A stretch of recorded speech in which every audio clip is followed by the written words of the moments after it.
Is there anybody here who has never had any problem in your life? Would you raise up your hand? I tell you what, somebody did. And everybody was like, are you kidding me? Then I asked her, why did you do that? We found out that she was so tired and she didn't hear the question properly.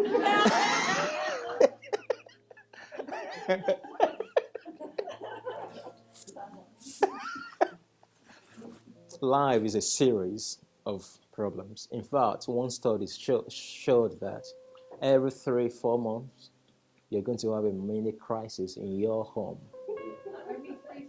Yeah. That's the average, by the way.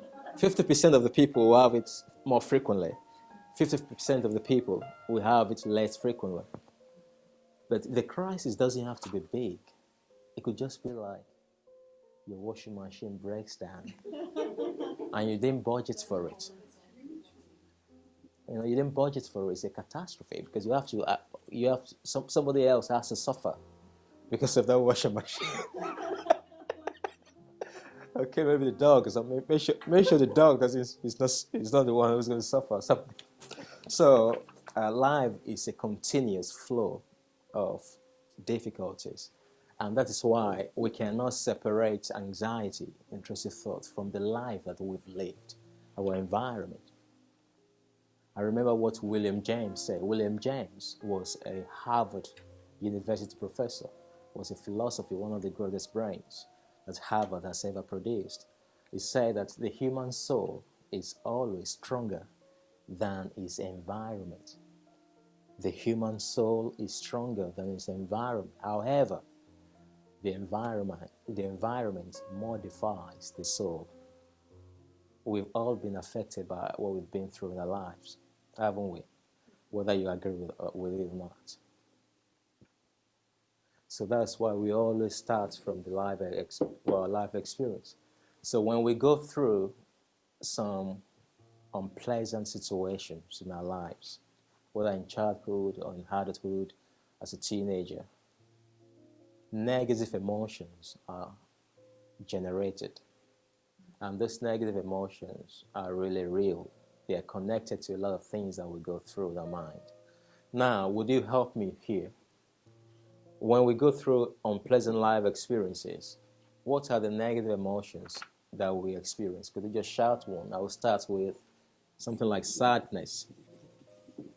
If you know any other one, just shout it for me. Yeah, stress. Thank you.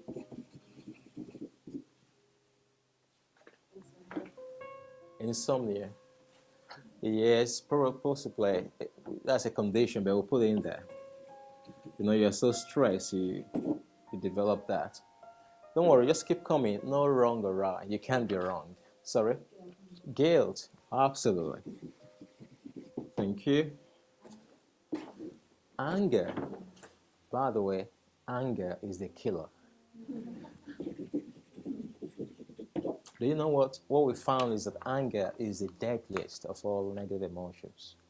The body is not designed to hold on to anger. When you hold on to anger for too long, it messes up the immune system. It makes the nervous system to go wrong. That is why there will be some medical situations that you have a symptom, but even the medical practitioners can't find anything. The nervous system goes so wrong, it malfunctions. It's incredible. We've done this before. We've got people with anxiety disorder, and we've asked them that the only treatment we're going to give to them was just to let them let go of their anger. And we've seen 75% results, recovery. We didn't do any counseling. Well, when you're helping people get through the anger, you do talking therapy, but no technique at all, no recovery steps or something. It's incredible. By the way, I'm just sharing this because you've mentioned that. I thought Maybe your own issue right now is one anger that you are holding on to. I've never seen any anger without the justification effect. Without justification, you cannot have anger. That means if you can't justify your anger, why are you angry? You are angry because you feel there's a legitimacy to it, which most of the times is right, is legitimate. People have hurt us, people have used us, they've dented us, they've robbed us, they've undermined us, they've stolen from us. However, it affects us a lot more. So I'm dwelling on this because I know it's very important. I remember what Mark Twain was an American literature writer, poet, also a philosopher. Actually was referred to as the father of the American literature. He said that anger is an acid that does more harm to the vessel in which it is held than to anything else upon which it is poured. Are you with me so far? And another guy actually said the same thing that was really fascinating. I think it was Buddha. Have you read some writings of Buddha? It was incredible.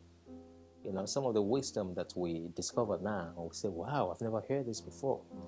It's been shared in the mystery schools 3,000 years before Christ. Nothing is new. People have said this, they've used it. And it said something that's fascinating about anger. It said that the anger is like, it's like holding onto a hot coal with an intention of throwing it at somebody else. But you are the one who gets burned. So think about that. Probably that's worth the money today. Just think about anger.